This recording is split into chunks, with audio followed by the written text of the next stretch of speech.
You mentioned something like the creation of a food czar, right? Could you talk a little bit more about that? And if I know you and Biden have a very close friendship, have you talked to him about this? Well, I will not say I'm best friend of President Biden. You're pals, you talk. Why I'm recommending we need to have not even a food czar. We almost need a secretary of food. We need to understand one thing, that food is more than the USDA. Food is more than use all the mechanics of a smart agricultural system. Food is immigration, food is health, food is national security, food is job creation, food is economic growth. Food is very much at the heart of every single part. So we need to have somebody that is able to bring the power of the federal government from the different agencies to make sure that that power is not lost by not working together. We need a food czar. We need a National Security Council person that thinks about food, because if not, the next terrorist attack will come through food. Or one day we will wake up and food that right now we take for granted may not be there to feed Americans or feed the people of the world. So let's start taking food more seriously. In the process, we can all enjoy our happy Thanksgiving where the food is plentiful, where longer tables and not higher walls is what will dictate the loss of the land. If you were asked to advise, I mean, I know you're a busy man. Do you think you would, informally or formally? Listen, I left school when I was 14, and you can, but I am a guy that I learned on the ground. I'm a guy of boots on the ground. I just came back from Colombia, where World Central Kitchen, we helped bring food to 6,000 people in an island in the middle of the Atlantic that was totally destroyed by the last two hurricanes, Category 5.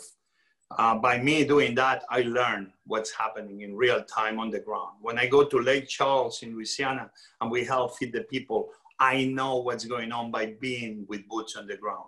I do believe that we need smart people in policy, smart people in government, but then we need those smart people also connecting with people on the ground, where policy is only as good as you can apply that policy in real time to the needs of the American people. Me, I see myself as a guy that can see the problem and I can see parts of the solutions, because a lot of people make me smarter. But in a way, it's because with these two eyes, I'm able to see in real time. And with these two ears, I'm able to listen to the American people in real time of their dreams, of their hopes, of their problems, and possible solutions. I've been there, we've been there, many people have been there.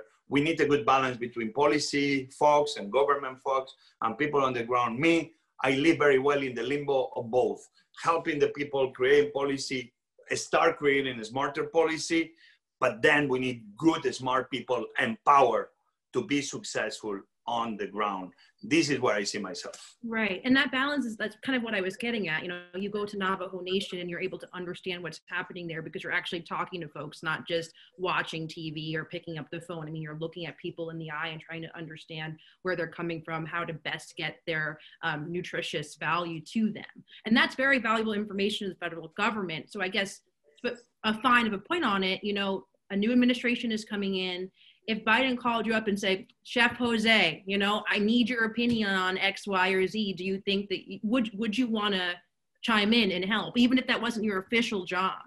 Obviously, I'm a proud American immigrant, a Spanish immigrant. I only know I'm only as good as the people I have around me. And I know President Biden, Vice President Harris will only be as good as the people they will have around them. I know any American should be there to be providing support and help to this administration. Listen, I've been going through these last 4 years to the USDA to try to bring smart ideas that they could put together and to kind of challenge them to understand that we have an emergency, especially this last year. I've been going to the White House to knock on the door to try to say, hello, can we do more of this? I'm here used to understand that food is something that should unite people, and we all should be here trying to improve and support our government. So if President Biden needs my help or the help of the other 350 million Americans, I know all of us, I hope we will be there. Myself, I'm there already. I don't need to be called. My team, myself, many chefs around America, around the world, from Harlem and Queens and Bronx to Oakland, to Honduras, to Guatemala. It's just people that they are putting everything on the side to try to bring relief for others.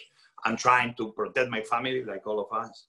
I'm trying to make sure I will have a business at the end of this pandemic. I had to close 3 restaurants. It's okay, I have many more, but I already had to close 3 restaurants. I have many people I cannot employ back because we have no business. I have more than 700-800 employees that I'm waiting to rehire them, I hope soon. So those are the things that are in my head. But at the same time, is many more Americans, millions of Americans, that they are right now suffering, and that somehow the federal government is not providing relief. I know when President Biden gets to the White House, he has empathy, he has experience. I think he means his words mean something, and I think he will come to try to bring America together to make sure that every American, Republicans and Democrats, will have a plate of food on the table, and so they can concentrate in the betterment of their lives and looking at the future, we hope.